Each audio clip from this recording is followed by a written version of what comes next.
Junior NTR war 2తో అయితే బాలీవుడ్ లోకి ఎంట్రీ ఇచ్చేశారు. మరి ఈ సినిమాకి ఆశించిన స్థాయిలో అయితే ఫలితం రాలేదు. ముఖ్యంగా ప్రీ రిలీజ్ ఈవెంట్ లో తారక్ కాలర్ సెంటిమెంట్ చూసాక బొమ్మ బ్లాక్ బస్టర్ అని అనుకున్నారు. కానీ ఆ రేంజ్ లో మాత్రం ఈ సినిమాకు ఫలితమే రాలేదు. ఇలా భారీ అంచనాలతో బాలీవుడ్ లోకి ఎంట్రీ ఇస్తే ఊహించని రెస్పాన్స్ అయితే వచ్చింది. అయితే ఇప్పుడు ఇది తొలిసారి కాదు. టాలీవుడ్ బడా స్టార్లకు బాలీవుడ్ సైట్ల సినిమాలు ఎప్పుడూ కలిసి రావడం లేదు. నాటి మెగాస్టార్ చిరంజీవి మొదలుకొని ఇప్పటి వరకు జూనియర్ ఎన్టీఆర్ వరకు కూడా అందరికీ నిరాశ ఎదురైంది. 90s లో చిరంజీవి ప్రతిబంధ్, ఆస్కా, గుండారాజ్ సినిమాలు కూడా మంచి విజయాలు సాధించినా ది జెంటిల్మెన్ ఇచ్చిన షాక్ కు ఆయన మళ్ళీ అటువైపుకే వెళ్ళలేదు. అఖిలన్ నాగార్జున విషయానికి వస్తే శివ సినిమా సక్సెస్ తర్వాత ద్రోహి డిజాస్టర్ అయింది.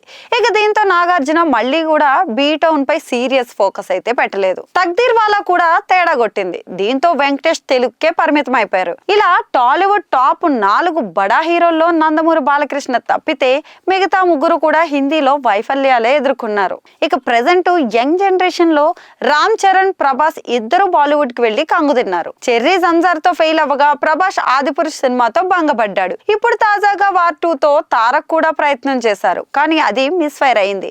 మరో నటుడు బెల్లంకొండ శ్రీనివాస్ కూడా ఇందులో ఉన్నారండోయ్. యూట్యూబ్ లో వ్యూస్ చూసి హిందీ ఛత్రపతి చేశారు. ఈ సినిమా కోసం ఆయన 3 ఏళ్ల టైం కూడా వేస్ట్ చేసుకున్నారు.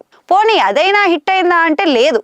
అలా బాలీవుడ్ కు పోవడం వల్ల ఇక్కడ మార్కెట్ పై కూడా ఎఫెక్ట్ పడింది. ఇక్కడ ఎన్టీఆర్ తన క్యారెక్టరైజేషన్ అర్థం చేసుకోకపోవడం వల్లే తప్ప లేదా ఈ పొరపాటు జరిగిందని తారక్ అంటున్నారు. అయితే icon star Allu Arjun, super star Mahesh మాత్రం ఇప్పటిదాకా బాలీవుడ్ నుంచి ఎన్ని ఆఫర్లు వచ్చినా టాలీవుడ్ ను వదిలిపోలేదు.